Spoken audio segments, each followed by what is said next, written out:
because that's what we give in the developed world. And so I'm kind of partial against OPV, even though that's the one I had. I had OPV because I'm older than 28. So they gave OPV for most of the time in the 20th century. After the first few years, they switched, and partially because of what happened with the Cutter incident, and there was a setback, which ultimately made everything way safer.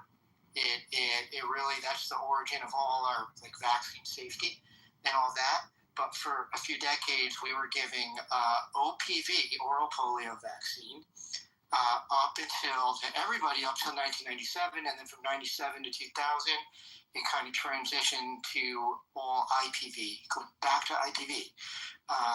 And so the only places they're giving OPV now is in places where they don't think they have enough trained people, and they don't have the resources to give IPV, because IPV, you need an intramuscular injection, so you need nurses or someone else who knows how to give IM injection, and so it's all kind of, well, we can give everybody, we can get the OPV spread around, plus it spreads itself after you give it, because it's fecal to oral and it's just live, and it spreads that way. So the rationale has been that, but as some of you know really, really well, so OPV, so it's got the 3 strains in there that have been they've been altered so that they're not pathogenic. OPV1, OPV2, and OPV3. But the problem is that there's a possibility of reversion to a pathogenic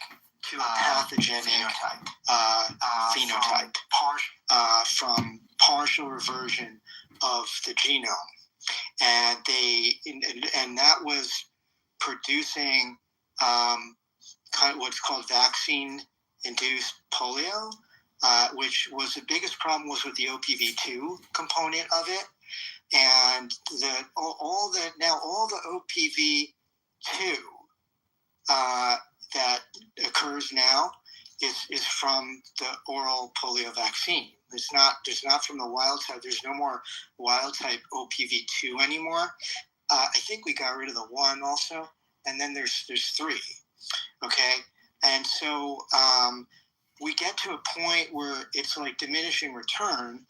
It helps most people, but there's that small amount that if they're a little bit immunocompromised, or if there's reversion and gets into the water supply, then it'll affect other people. And so there was the case that we had in the United States a few years ago, in 2022, of unvaccinated. You still there, David? David. We are just listening to you because you're making a low sound. David, I think we lost David. That's Berkey. He put him down because he's a Zio. So what you saying, little, hold on, I think what's he's it back. called now? Hold on. We got people ahead of you, sir. Expand it a little bit. Yeah. Hold on. It's not your turn. Dave? I kid. What happened to do? He'll probably come back. Has I got a vaccine or not? So yeah, I'm that's back. all I have to say. Okay, we'll go back to you, Dave, after Joy. So go ahead, Joy. You said you're autistic. Yeah, I'm autistic, but I'm not sure if it's from having the vaccine or not. Well, don't you worry. Robert F. Kennedy is going to let you know by September. Do I have to put you back down already? We need arrests now! Justice for vaccine survivors now! Justice for They kicked me.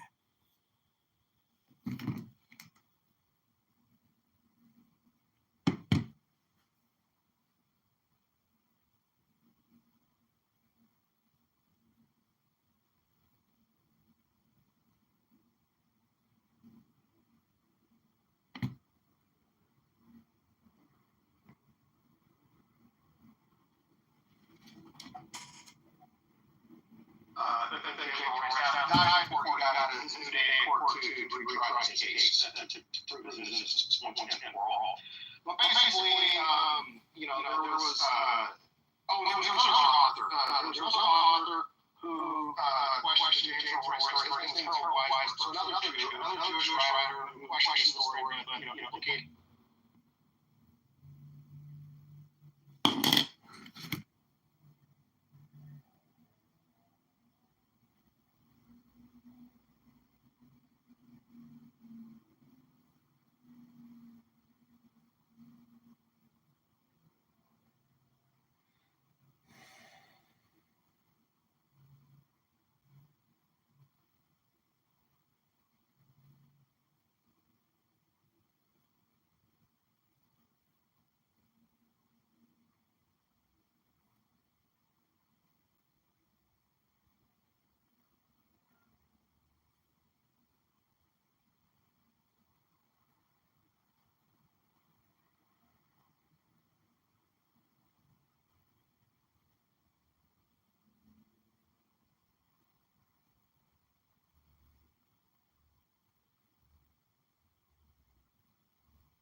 It doesn't revert genetically as easily, but it still does a little bit, a small percentage, and it ends up that most of the cases of paralytic polio that arise are from the OPV. The IPV doesn't do that. All right, it doesn't have the advantage of it doesn't immunize the GI tract, but it keeps you from getting sick. Actually, needed to get the vaccine. It's not going to spread around on its own, but it's the one that works better. The efficacy is great, and so we just have to use the resources. We gotta spend the money, get the trained people to do it, and we gotta give it out to everybody. Because what's going to happen in Gaza is there will be now cases from the OPV, unfortunately. So, but you can get now the IPV in there, you can handle it. That way. So I think that's what we need to do. We need to do that also in all the other places where polio is still endemic. We need to get IPV out there. So I'm landing based on that. Thanks, David. Yeah, I think the OPV and the IPV, it's definitely been an interesting thing that's in the OPV, I think has been maligned, but it makes you wonder why we just can't have the IPV for everybody, but I'm just being facetious. Yo, $1 million on the line. $1 million on the line, comedian. Will you suck a dick to get that $1 million? I mean, what do you consider sucking a dick? Suck a dick. Mouth on, back and forth, nigga. You You know what the fuck I mean? Yeah, but my fellow N-word, like, how long do you have to suck the dick? Is it just like a kiss? Just say the word. You can give him the time limit. You can give him the time limit, Lucifer. Huh? He said how long? Why you say the N-word? It's such bitch shit to say. I'm saying it. I'm donating money to Shiloh's fund. I'm donating money to Shiloh. My fellow N-words, the time has come. The time has come to call an N-word an N-word. And if you're not going to say the N-word, then you're a coward for not saying the N-word. He's deflected out his emotional. He's scared of the observer and the curator. He's scared of. Yeah, he's scared of. Don't be scared of the observer and the curator. Nigga, you the one that told us I came back to the abyss to tell you guys, hey, what's up? Find out what's going on in the abyss with the Black Brothers. The brothers of the abyss. Of the bliss. Now we aligned with one. The observer and the curator are aligned, and we got them. say nigga, bro. Say the word, bro. Just say it with us. Nigga. Go ahead. You can say it like hard. My fellow N-words, I just came back to say what's up in the abyss.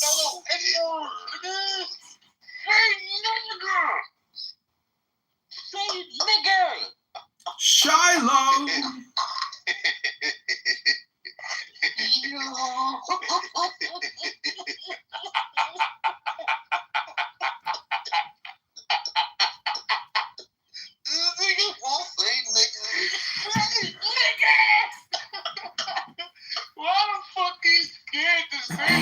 Welcome back to my comedy podcast called N-Word. Can a dog be a cat? Can a cat be a dog? Bow down, my master, Jigsaw, my master. Bow down to you, Jigsaw. Let the games begin, Jigsaw. Good to see you. We got the observer, the curator, and the game. Jigsaw. Oh, man, comedy. You didn't want something. You got it. That's right. You're here live.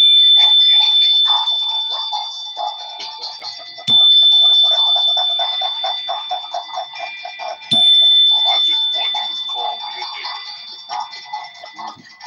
We just want you to call us a nigga and let the games begin. Time to observe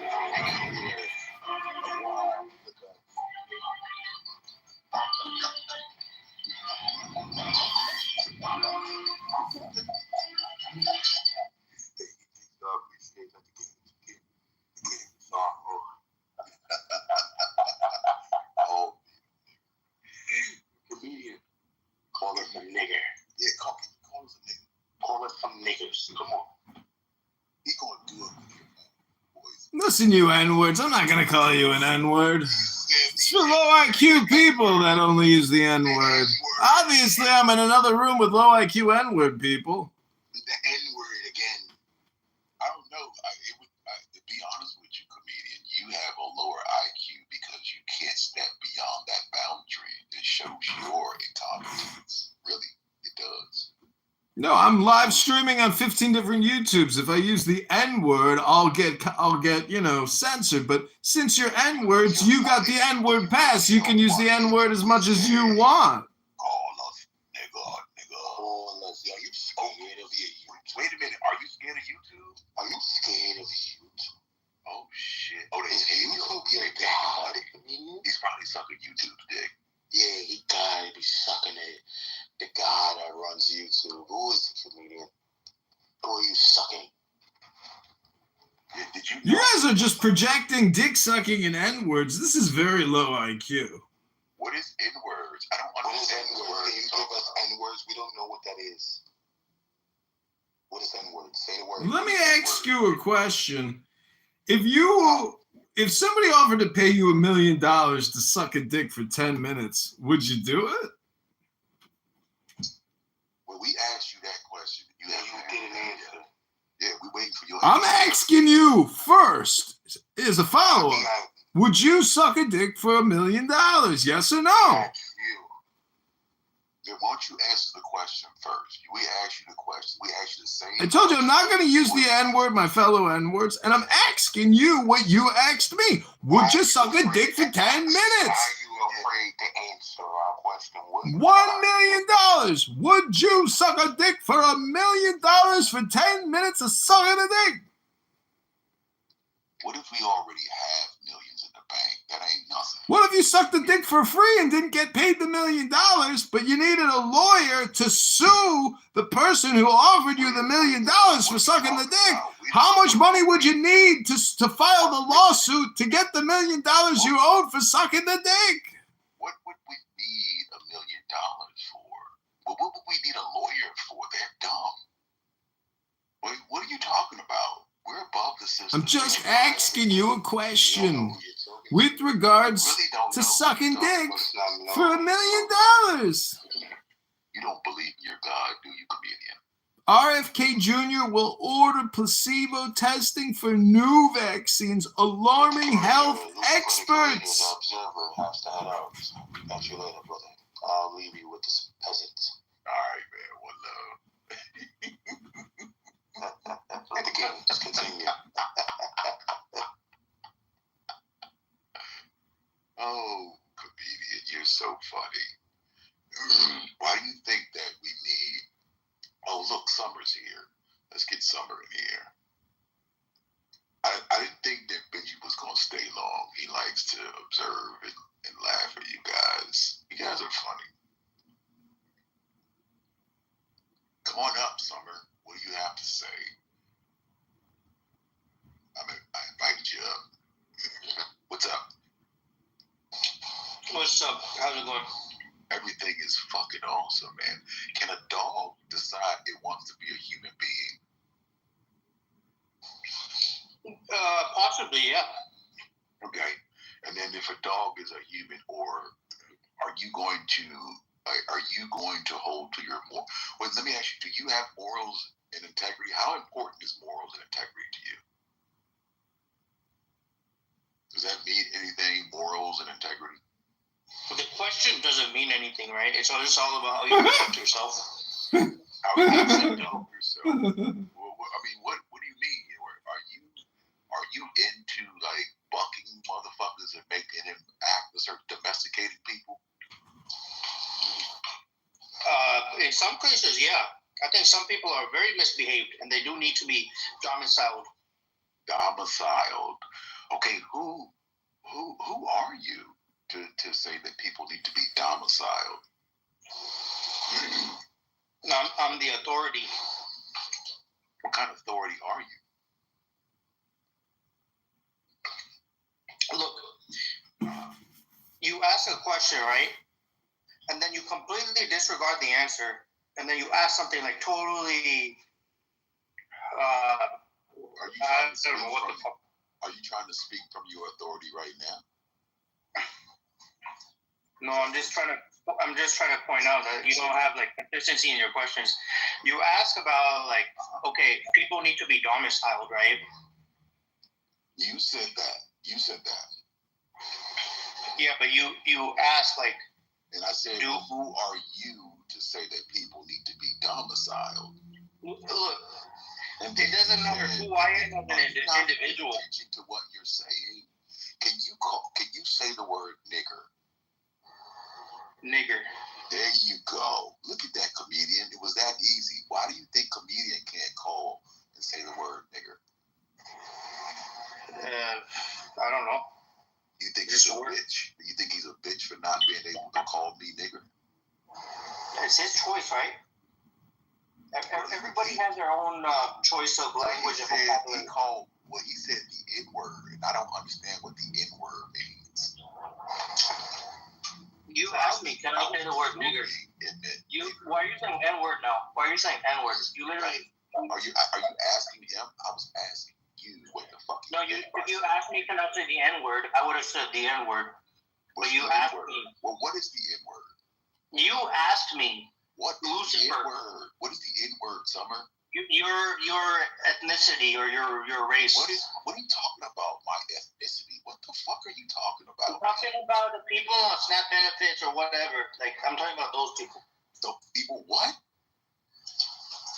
What the fuck are you doing? What the fuck? I don't think that's authority. I don't see no authority.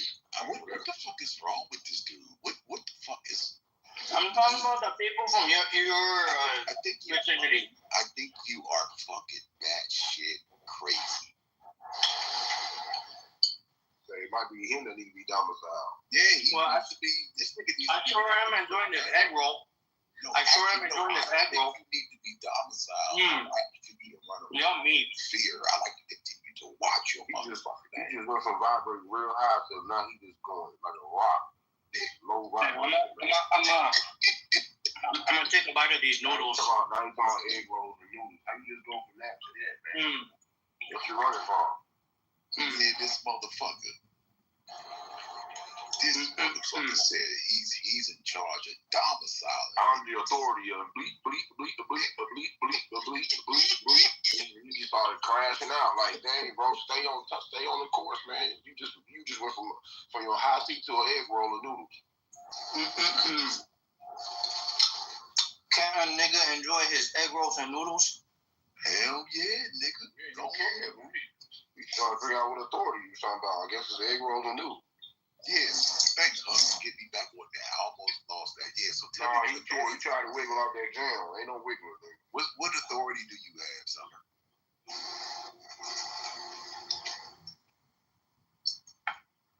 Summer. That's probably what he was told by his parents or his ancestors. You know. Oh shit. Probably they told him that he had authority. Niggas. Because he think he got money. He think money is the power. You think money is power, nigga? Yeah, I don't talk with food in my mouth, right? But It's okay. Why you don't talk with food in your mouth? I can understand. I know. So what I'm saying is, there's nothing wrong with enjoying egg rolls and noodles. It's better than slinging at the stop sign, right? Slinging at the stop sign. Who does that? Do you know who? No, that's why I was asking you. You goddamn know exactly who I'm talking about. Don't know what you're talking about, Summer. Why don't you go to the stop sign and observe for yourself? And when I go there, what am I going to see? Because you know, can you help me out and tell me what I'm going to see? Egg rolls and noodles. Egg rolls and noodles. Hey, Summer, do you love your mother? Do you love your mother? Well, I don't have one. What about you? Yeah, same. I was born in a petri dish. You were born in a petri dish. Interesting. So you don't have a mother or a father? You can relate. Why is that surprising? You don't have one either. Well, why do you think I was surprised? I said you don't have a mother or a father. I was just confirming, correct? Or maybe you internalized that I was surprised. Because you were asking the same question twice. Well, you didn't respond. That's why I asked again. That's the point of repeating the question. I literally said I was born in a petri dish. You know what a petri dish is? So that means you don't have a father? I'm asking you. I don't have parents. Biological parents. I was born in a petri dish. All right. Where you from, though? What petri dish were you? Oh, why does that pertain to you, nigga? I was Damn, did you just become black? I was dropped off in Washington, D.C. The ship dropped me off in Washington. Only proportionally. Huh? Washington, D.C. is magical, man. Have you ever been to D.C.? Yeah, I've been there a few times. Sorry. Yeah, it's magical, bro. Where were you hanging out at? I went to the White House. I went to both the East Wing, the West Wing. That's it? Yeah, I saw the control room. I met Obama and his daughters. Did you go to I've been to the Congressional Hall. I've been to all the Smithsonian. Chili Bowl? Did you go to Ben's Chili Bowl? Is that a haircut place? No, man. I said Ben's Chili Bowl, fuck boy.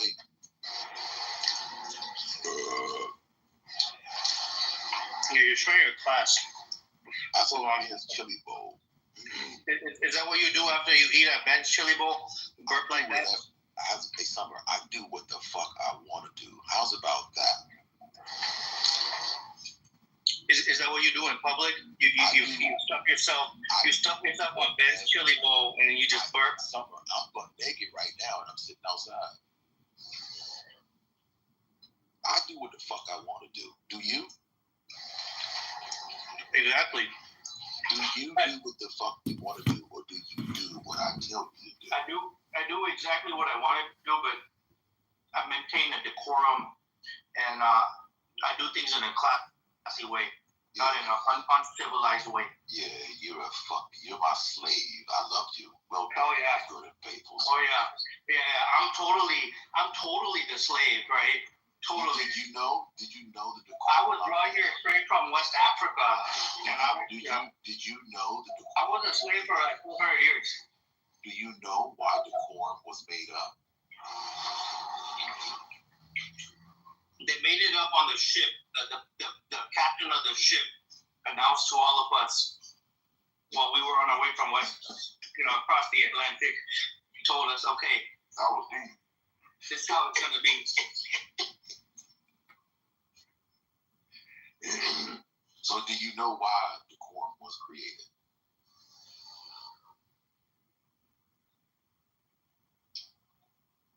I know why.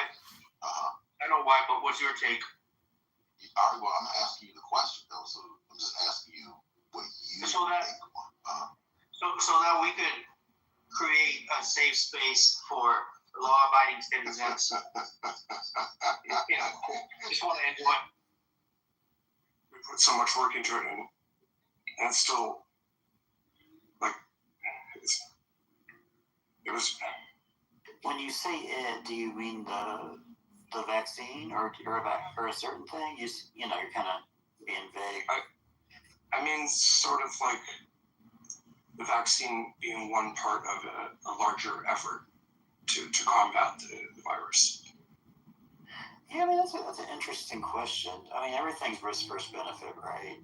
And so I think as long as, the benefits outweigh the risk of said intervention, I think that's when it's worth doing. I just took my boards and I was studying number beneath the tree, relative risk reduction, absolute risk reduction. And what's really interesting is, number beneath the tree is actually like the inverse of the absolute risk reduction. So it's, I think as long as, and once again, we always want good trials, good studies, and good, long-term data for outcomes. And I think as long as whatever your intervention is, or is it's a benefit rather than a risk, it's, that's why we keep doing it. And so obviously some things have more benefit or more, and some things have more adverse. And so that's kind of what we learn over time. That's science, right? We find out what works, and then kind of where we're going with kind of genomic medicine and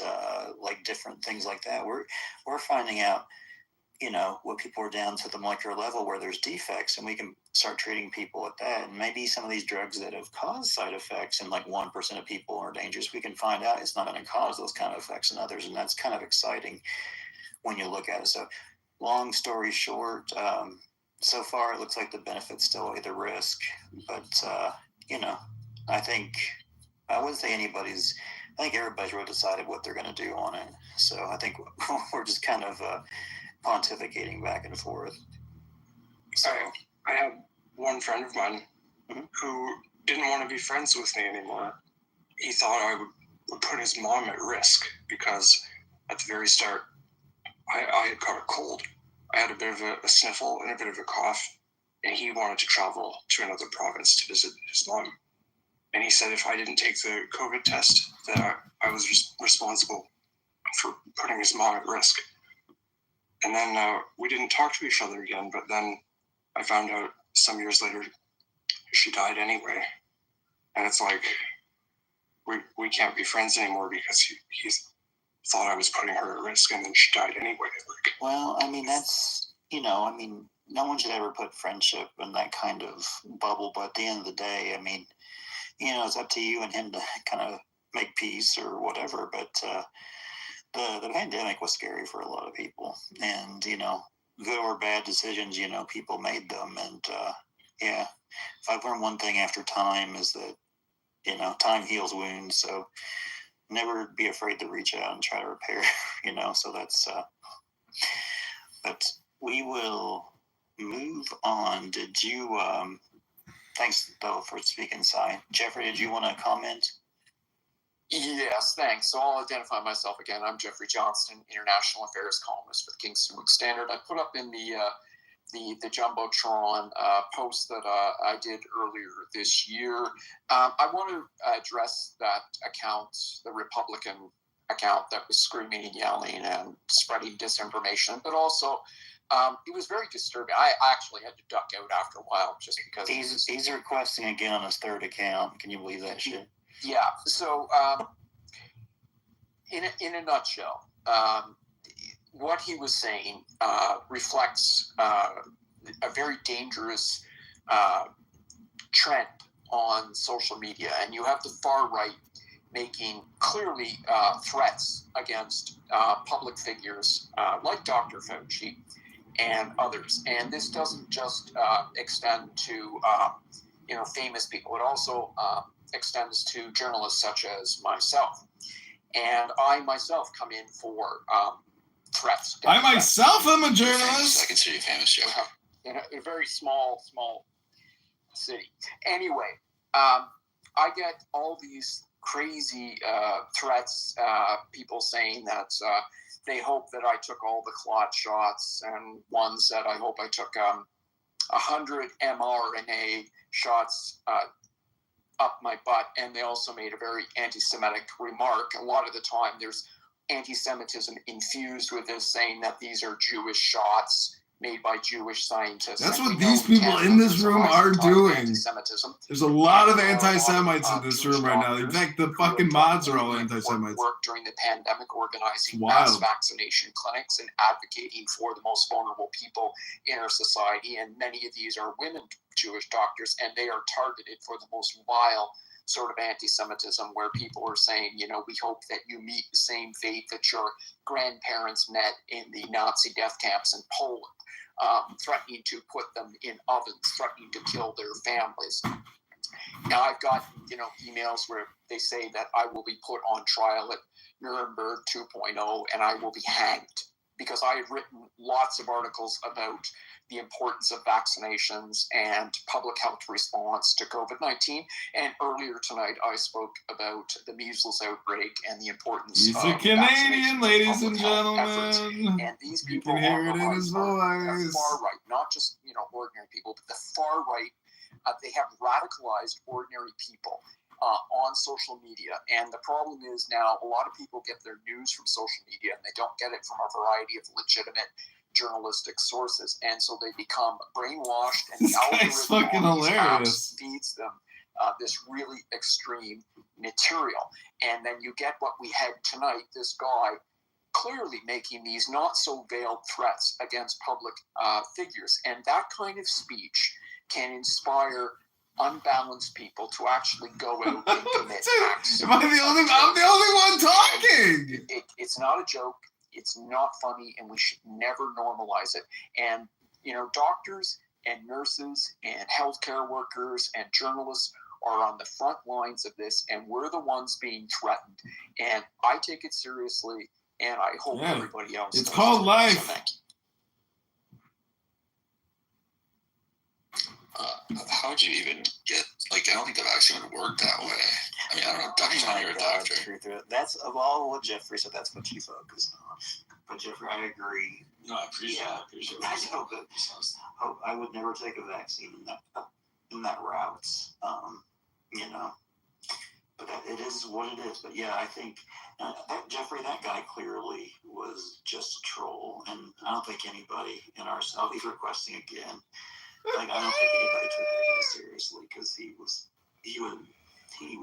just has every stupid talking point, and he proved his ignorance and his lameness all in one fell swoop. Spot on, I think. You know, I do want to stress, though, that a lot of these guys, when you look at their accounts, there is a lot of misogyny and anti-Semitism just below the surface. As I say, you know, I interviewed a prominent doctor in Ottawa. I've interviewed her a whole bunch of times, Dr. Neely Kaplan-Mirth, and she organized these clinics called Jabapalooza, and they would vaccinate thousands of people, and they prioritize the most vulnerable people, so pregnant people, elderly, cancer patients, children who are old enough to be vaccinated, family members of cancer patients, because the cancer patients couldn't be vaccinated. And for her troubles, people were threatening to kill her. And she had to file multiple police reports, and there have been arrests in this. Did you hear this, Jabapalooza?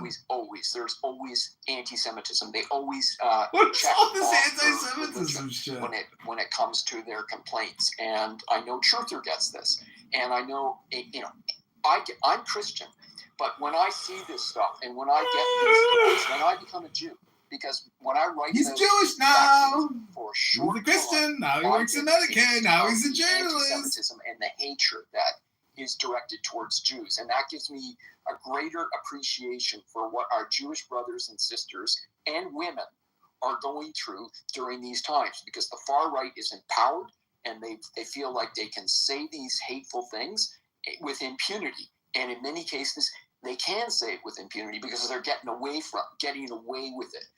And the best I can do as a journalist is to never get into this crap. Never. You know, if you threaten me, if you send me an email, you know what I do? I end up by writing an article about it. And so in 2023, my account was inundated by hate from these anti-vaxxers and anti-Semites. And so over the course of 3 days, I received thousands and thousands and thousands of hate messages, and people threatened to rape and kill me and all this. And so I ended up by doing a big article, and I interviewed an expert, and close to 1 million people read it. And you know what? As soon as the article was published, it stopped. So the only way to deal with these people is to stand up to them. You go. Strong, courageous patriot. I appreciate it, Jeffrey, but you know, we will not facilitate anyone that is making actual threats, and we will chide and them and make fun of them and report them if they so are making threats. So, and that goes for Mr. Banhammer. So you know who we're talking about, Banhammer. So cut your shit out. Berkey, who is next? Is it this Max person? It's Strategic Jane, actually. Okay. Well, thank you, Max. Strategic. Okay. Strategic Jane? Hey, thank you, guys. Very polite, very polite. Okay, I appreciate it. I just wanted to mention one thing, and you mentioned misinformation. The amount of mis and disinformation that has been spread on the internet has taken off like wildfire. About just a year before the election, it seems like it ramped up, and now it's turned into, it's gone from being on the fringe to being something normal to hear a member of Congress put out a Kremlin talking point. And given how much friendlier our president has become with Vladimir Putin, I don't even want to think about this, but I guess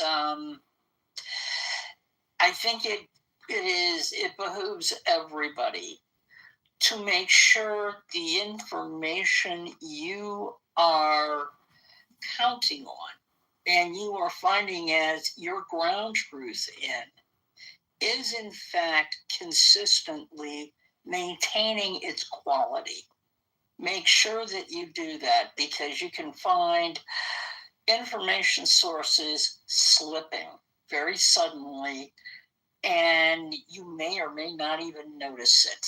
And it's really worth your while to keep track of it. Just bounce test your sources every now and again to make sure that they are still putting out quality information on anything.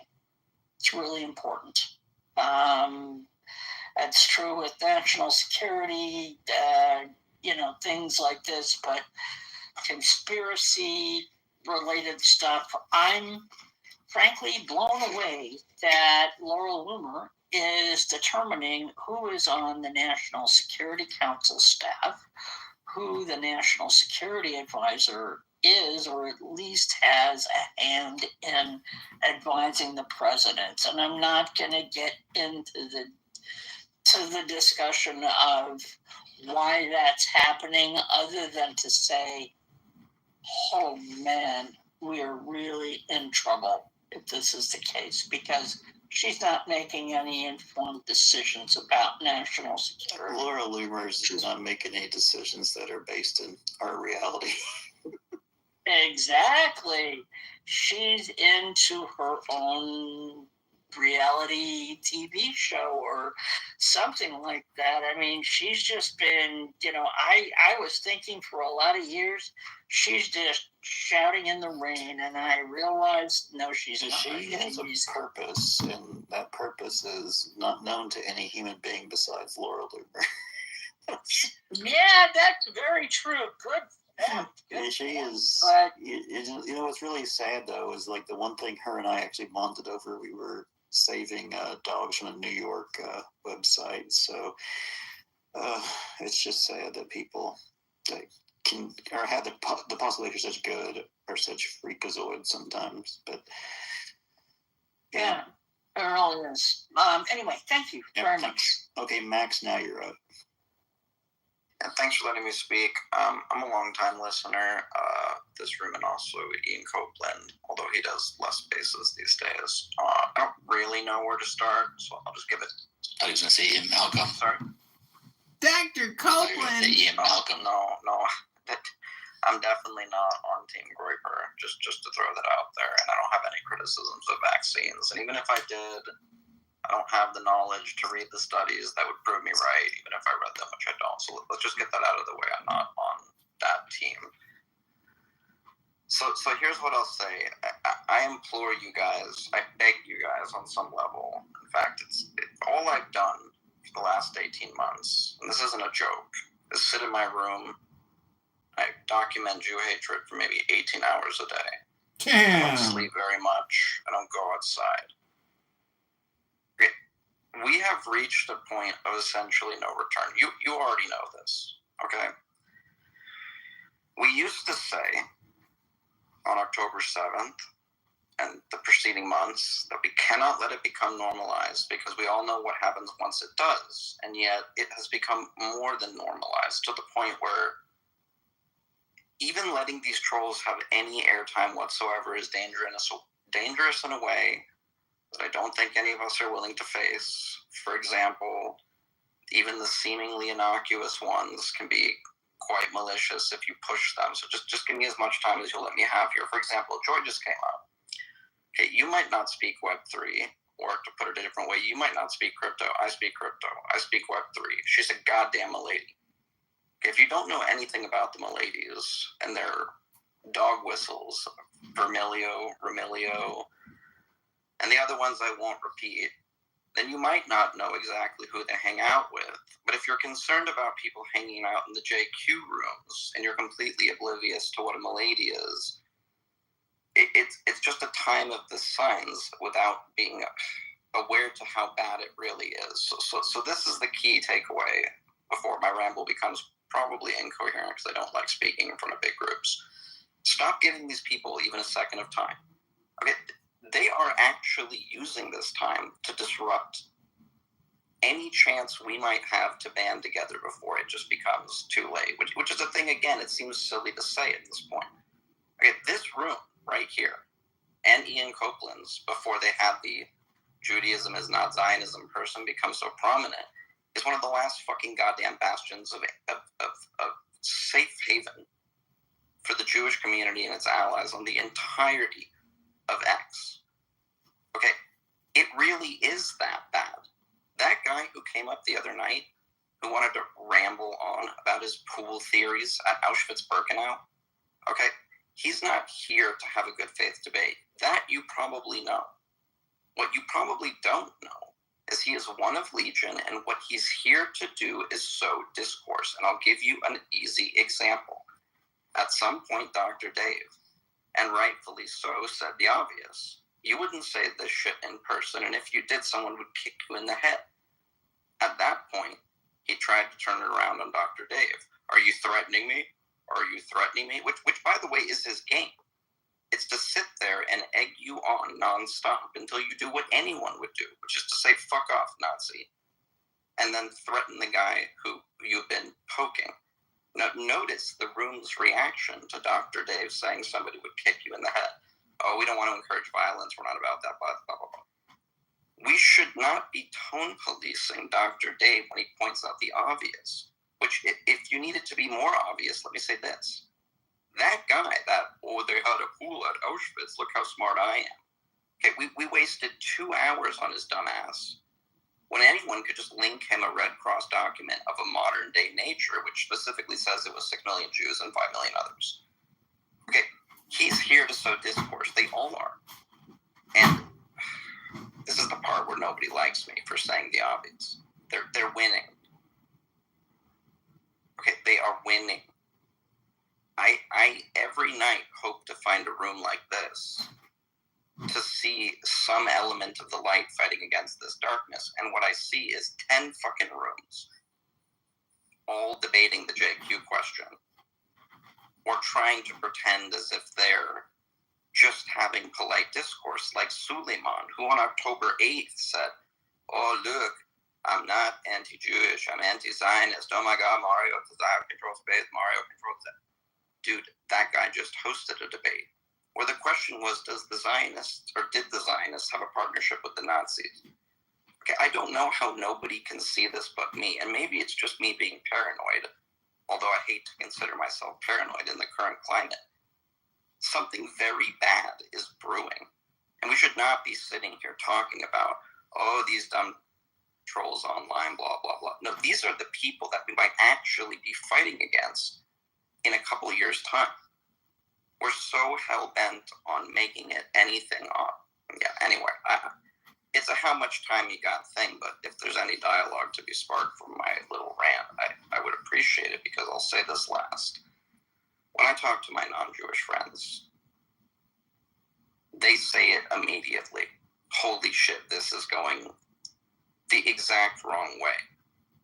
When I talk to my Jewish friends, they cope. They don't want to hear it. I'll give you a little anecdote and then I'll drop. I had a friend who was, suffice to say, more than kind to the anti-Zionist crowd, mainly because some of his friends had become anti-Zionists, as I'm sure many of your friends have. Well, when I pointed out to him that something very nasty is brewing, and he should probably live his life based on that prediction, what he heard was, you're raising your kids wrong, you're living in the wrong place, you should listen to me and not your own gut. Okay, there's no way to tell a fellow Jew at this point that they're in danger, and by definition, avoiding that danger is a mistake without telling them that they're living their life improperly. And so they cope. Again, any non-Jewish friend I have will immediately capitulate. This is going somewhere very bad. So it worries me more than not that the most pushback I get to my quote paranoia is from my own tribe. But on that note, I'll if anyone wants to comment, go. And I'll just say that first of all, it's pretty funny that I thought you were a Groiper, and then you're like, I spent 18 hours fighting against Jew hate. There you go. Oh, he's there. Okay.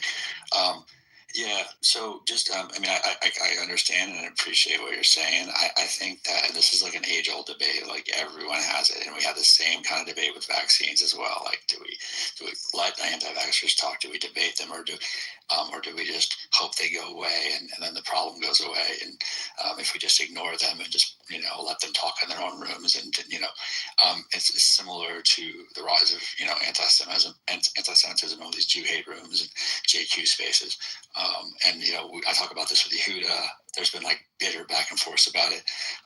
The consensus though appears to be that while going in their rooms and giving them exposure isn't necessarily a good idea, allowing them to come into your rooms and exposing them, not to change their mind, because you never will change their mind. It's not about, same thing with vaccines, but to show other people their mentality, how ignorant it is, how easily it is to be dismantled, and to talk to people on the fence who could be convinced otherwise is better than having them spend that time in their own space where nobody will challenge them, nobody will combat them, and they'll be able to freely recruit more people, and they will recruit more people, rather than basically embarrass and shame them and kind of expose them for being frauds and for being hateful, bigots, racist, Nazis, etc. But I understand your view. The problem is if you completely decide to say, okay, we're not going to allow anyone to come in that doesn't will say good things about the vaccines or is anti-Semite.